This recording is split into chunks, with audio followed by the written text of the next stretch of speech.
Hello everyone, welcome to my channel Biosphere Academy. In today's class, we will be studying about a topic nutrition in amoeba from the same chapter life processes. In our previous video, we have seen about autotrophic mode of nutrition, heterotrophic mode of nutrition, their types and their examples. Today, we will be discussing about heterotrophic mode of nutrition, one of its types, that is Holozoic. We know heterotrophic mode of nutrition is nothing but a type of nutrition in which organisms depend on others for nutrition or for nourishment or in order to obtain food.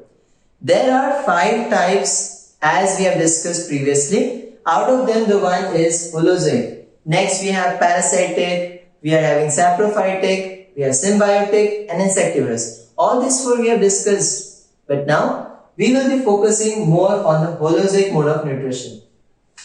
Now let me tell you, Holozoic mode of nutrition is a type of nutrition in which complex food substances will be broken down into simpler forms. In some cases, like us, human beings, we use certain enzymes. Now what are these? These are nothing but biological catalysts or biocatalysts which help to break down the complex substance into the simpler forms. Whereas some organisms directly use the juices, digestive juices, and convert the complex substance into the simpler forms. So when the food which is in complex nature is converted to simpler form, this specific nutrition is called as Holozoic. Now let me tell you, as we have discussed yesterday also, Holozoic mode of nutrition includes 5 steps. What are they? The very first, ingestion. Second, digestion. Third, absorption. Fourth, assimilation. Fifth, egestion. These 5 steps are going to take place in the Holozoic mode of nutrition. How exactly? Let us see. As the topic suggests, nutrition in amoeba, the very first question which comes to our mind is, what exactly is this amoeba? It is something new. We know about ant, we know about hummingbird, we know about elephant, we know about lion, we know about fishes, everything.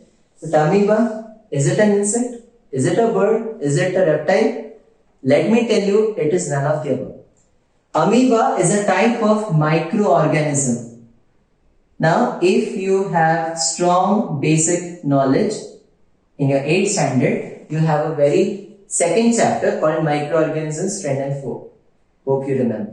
In that chapter, there are 5 groups of microorganisms, out of which one of that is protozoa. Like how we have bacteria, fungi, virus, algae. In that, one of the type of microorganism is protozoa.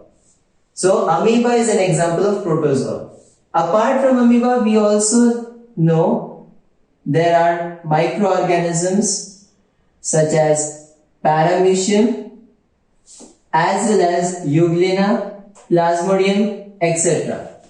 In today's video, we'll be only focusing on this particular organism, which is amoeba. It is microscopic in nature. It is a microorganism that you cannot see with your naked eyes. So you use a microscope. Now let me tell the features of amoeba. The 3 important features which we should know of amoeba, apart from the thing that it is a protozoan. Amoeba is a unicellular organism, which means it is a single-celled organism. First point. Second thing, amoeba is eukaryotic organism, which means it has a well-defined nucleus or a definite nucleus present in its body. Many of the times students get confused whether it is prokaryotic or eukaryotic.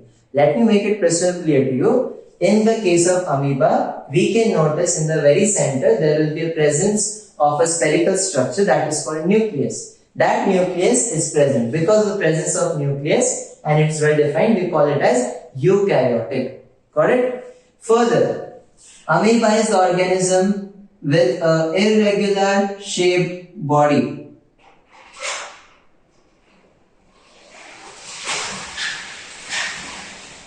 Let me draw the figure to make you understand this figure. Amoeba, which is a protozoan,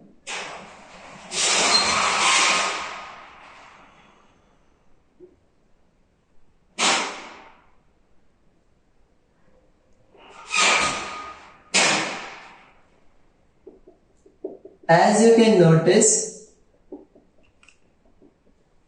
this is the diagram of amoeba. A unicellular eukaryotic microscopic organism which is in the group of protozoa, and the shape of amoeba is irregular, as you can very well see. Now if we label the parts, the central part is the nucleus. Here we can see cytoplasm. Now this elongated portion, the finger-like projection or outgrowth or structure which is originating from the body of amoeba is called as pseudopodia.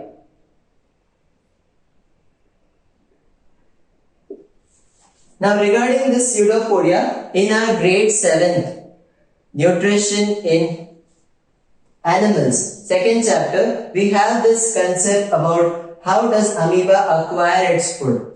So this amoeba, whenever the amoeba finds its food, it captures it and then it will create in its body a food vacuole.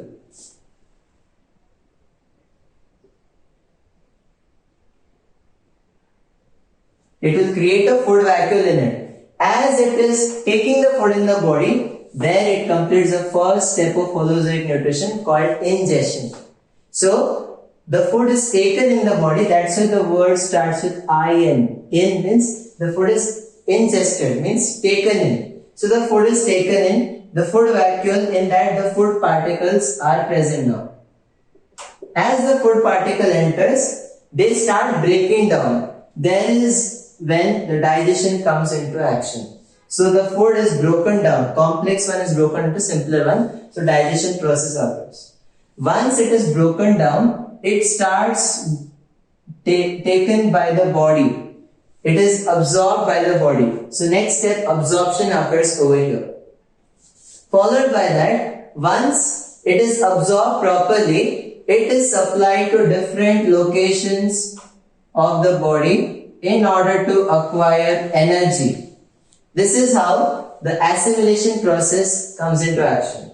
The last step is egestion. What exactly happens? Now whatever food material is properly taken by the amoeba, it is broken down, that is digested, it is absorbed, it is transported, as well as now undigested food material will not stay in the body, it will be removed. So this removal process is egestion. The removal of undigested waste material will be removed, that is egestion.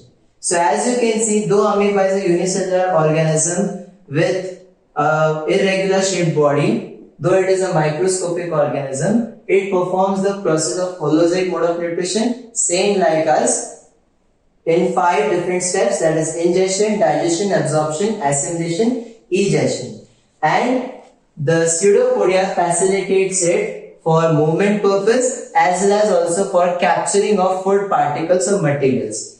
So in this video, we have seen how does amoeba takes its food or nutrition in amoeba. We can see the mode of nutrition is holozoic. But the very important part which we should know, the entire process, how the amoeba takes its food in it, how it breaks it down, how it is capturing it, how it is absorbing it, removing off all the unwanted material. This entire thing has a process.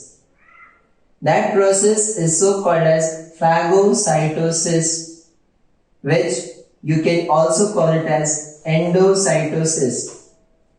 Notice this word endocytosis we have seen in 5th chapter of Fundamental Unit of Life, 9th standard, where you discuss about cell membrane, plasma membrane, etc. And this phagocytosis word we have in this year life processes while we discuss nutrition in amoeba. So in this entire process, when the amoeba is acquiring its nutrition by holozoic mode of nutrition, by following these steps, it is carrying out one life process which is so called as phagocytosis, which you can also call it as endocytosis. Let's take a quick recap. In today's class, we have seen how does amoeba takes its nutrition. we see that it follows heterotrophic mode of nutrition. Under that, it is holozoic, where organism follows 5 steps and breaks down complex substance into the simpler ones. And amoeba follows a process which is so called as phagocytosis or endocytosis. This is how amoeba acquires its food. And as you can see, these are the characteristic features of amoeba. Though it is a microorganism, it is a type of protozoan. It is unicellular, which means single cell. It has a well-defined nucleus, so it is a eukaryotic organism. As you can see the shape, it is not a fixed shape. It is an irregular shape. So this is all about amoeba. The same way, in the case of paramecium also, holozoic mode of nutrition occurs. Hope you have understood this nutrition in amoeba. Thank you so much.